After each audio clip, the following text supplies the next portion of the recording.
Hi, everyone. This is Christine Thompson with Baird and Warner at the CT team, lead agent. And I just wanted to say, I'm back.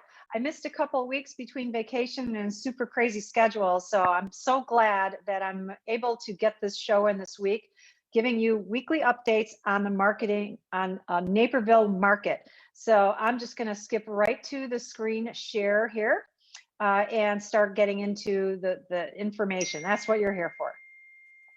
All right, so getting into the show here, I'm going to just present that to you. So let me see here. I should be at the beginning. I always just like to get to the beginning here, just so you have all my contact information. So if you're just jumping in now, I'm going to be doing a weekly update show covering what's happening in the market in Naperville. And if you are in a different market and would like information for your market, just call me, text me, DM me, email me. There's so many ways you can find me. I put most of, some of the information here, but you obviously can find me on Facebook. And you can find me on Twitter. You can find me on Instagram. You can find me on LinkedIn. I'm all over the place, even TikTok. All right. So enough of that. And I'm going to jump into the information. So I'm just sharing with you. I'll get rid of me. Sharing with you the last time I was able to do a show. My God, it was a week of April 5th. It's unbelievable. So I missed 2 weeks. Now it's April 26th. So I'm sharing with you what was during that week. That's what I have recorded from the last time I did my show. And we saw there were 8 new properties, and there were, I want to point something out. This is totally new, you guys. So the MLS changed the structure a little bit. Now all this data that I'm pulling is straight from the MLS. I'm not going to Zillow or anywhere else.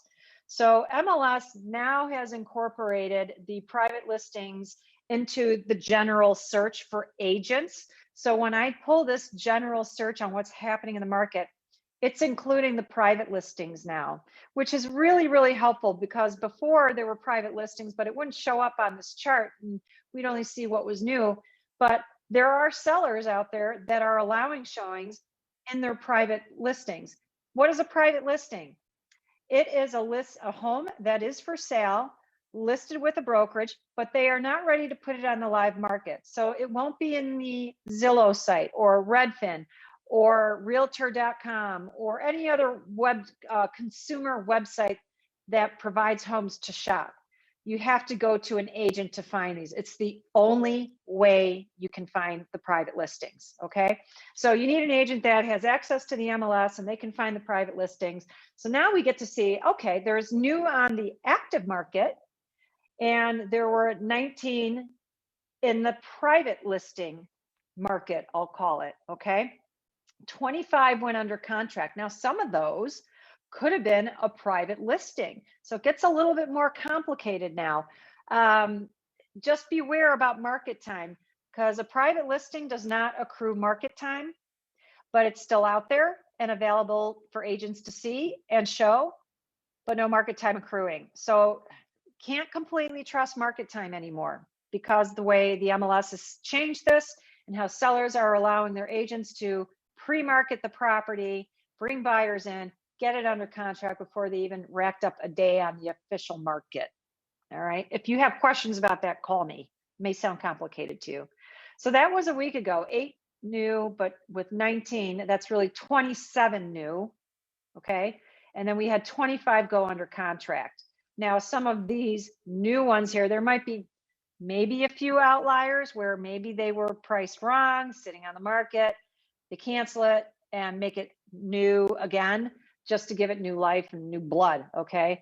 But probably pretty close. This is probably pretty close to what's really new, 27. So it's really neck and neck here. 27 new on the market collectively between new and private, and then 25 under contract. Now, I also want to point out, just because there's 19 private listings doesn't mean that all 19 owners are allowing showings. I know I'm watching some of these properties for my buyers, and the agent is not allowing the showings yet, and we're waiting for it to activate. And it's probably their strategy to, rack up some buyers. Of course, buyers can fall off the market too. But anyways, so it's not truly 19 homes that are being allowed to be shown, maybe half, okay? So if you took half, let's say it's 10 that are allowing showings, There's really 18 homes that are accessible to buyers and 25 went under contract. Crazy. So we know at least it's 1-to-1, right? Now, this last week, April 26th, 99 new properties on the market. I'll want to double check my numbers here to see if that's covering multi-units too, but there's not a lot here. But I always include detached and attached. So this is a way huger number than last week, which was 8. Now, of course, April 5th, Easter weekend coming up there. And then private, 57. Holy smokes. It's a lot, you guys. A whole lot. Under contract, look at this. 123. The conditions aren't changing as far as urgency for the buyers. There's obviously more buyers are coming on the market. Sellers are, hey, let's put our house out too, but the ratio is remaining the same here. It's pretty tight still. Average list price from that at end of May or March into April was 706, and under contract was hovering right around 600. And we're seeing similar numbers. The under contract is about the same, similar number, little bit lower for the actives, but pretty much similar stuff. So that's that. Average days on the market. And remember, I talked about the private listings. And if something's sitting in the private listing and allowing showings, we're not accruing any market time. So we don't know how accurate this number is anymore, 43. All right. It may have to be longer, because if something was under, a private listing, sat there for 2 weeks taking showings, then they went into contract, then they switched over to active home, or I'm sorry, under contract. So 36 might be a higher number if we were able to figure out what the market time was for private listings that were actively allowing showings. It's an enigma. So this week we see 43 days under contract, active 45 days. So it looks like once you hit this threshold, you should be going under contract. So for those of you that are already out on the market trying to sell your home, this is what you can probably anticipate. All right. If you're hitting this number and you're not selling, something's wrong. All right. Just listen to your agent.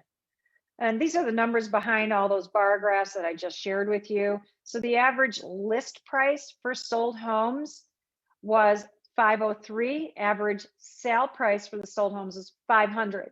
Just a $3,000 difference, less than that. So that's very, very, very small. That's amazing. I can't stress how much.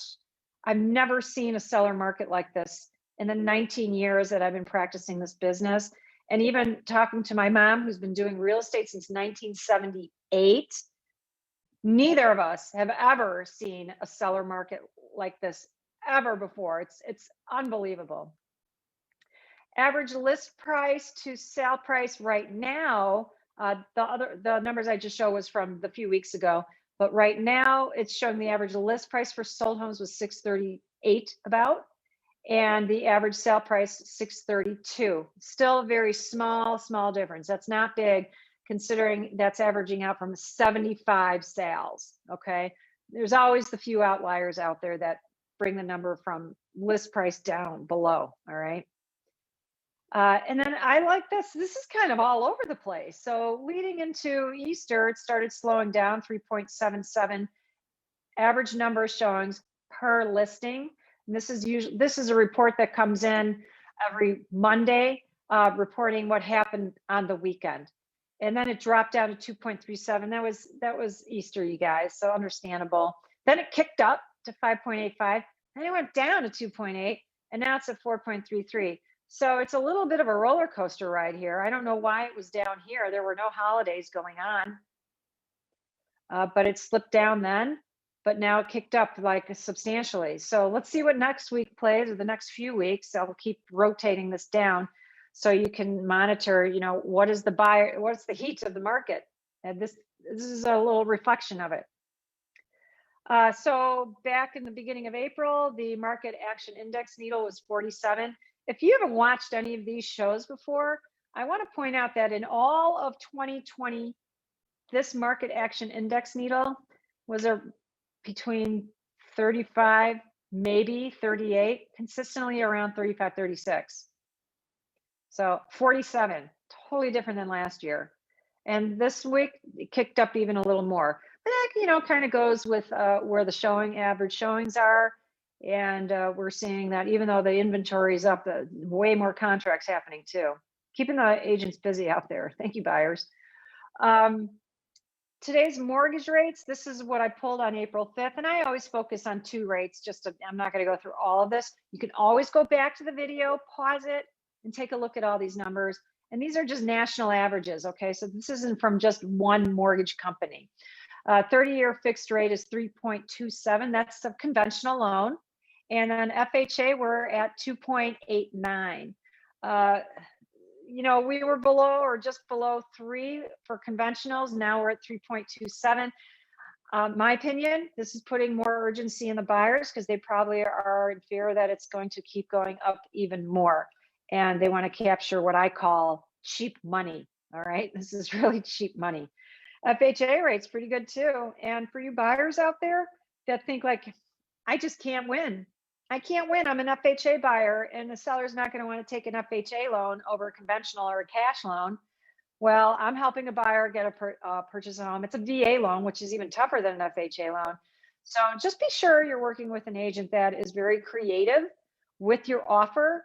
All right. Not just the basic nuts and bolts. There's a lot of things built into these contracts that you can modify to make the offer more appealing to the seller. So just really, really have your agent help you understand the contract and the offer that you're structuring. Okay. If you're hitting a wall over and over and over again, where it's like I've done like 15, 16, 17 offers and I just keep losing, then you might want to explore talking to another agent because clearly this agent does not have the creativity to come help you structure your offer in a way that you will not keep stumbling on your feet, offer after offer, and losing time and watching the rates creep up. All right. So just a suggestion. This week, we're seeing it at 3.07. Let's see, was it 3. Oh, look at that. So April 5th, 3.27, but now it's 3.07. I love it.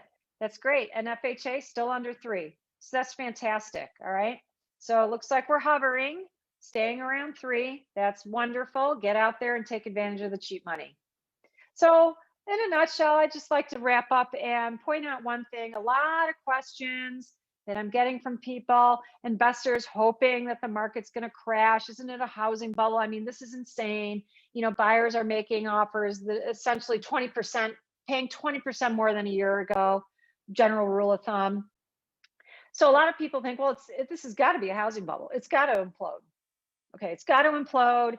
And we're going to be looking at major, distressed properties, distressed sales, prices are going to go down. It's not a bubble. It's just the reason we're seeing this is lack of supply. Lack of supply, you guys. There's not enough out there. So to all you owners out there that are thinking, yeah, but where am I going to go? I don't have anything to buy. It's like if all of you got together and said, let's all of us get together and we'll all put our houses on the market at the same time, then there will be more choices for you. Okay. So get out there, put your house on the market. And if everyone joins you, then there will be way more out there for you to pick from. Okay. So don't be so shy, you guys. Get out there, put your house on the market. There's creative ways. You'll find something. All right. You get an agent that's calling owners that may not be on the market because they may be the same as you. It's like, well, if you bring me a buyer, then yeah, I'll sell my house and then I don't have to put it on the market. So just get an aggressive agent that's willing to make the calls for you and has the time to do it, has the resources to do it, and maybe they can stir up some inventory for you. And then you can put your house on the market and take advantage of this wonderful, wonderful opportunity of really making the best price possible for your home. So I hope that all this information is helpful to you. I try to be helpful, try to provide just clear-cut information, help you interpret how to interpret the information so that way you're not just randomly pulling stats and not knowing what to make of it. Okay. If you have specific questions, as I said at the beginning of the show, give me a call, text, a DM, an email. I don't care. Anyway, it's fine with me. I respond to all of it. Okay. You're all important to me. I want to be as responsive as possible. So if you reach out to me with a specific question, you're not bothering me. This is my job. I have no problem providing information. You guys have a great day, and I will be here next week. Take care. Bye-bye.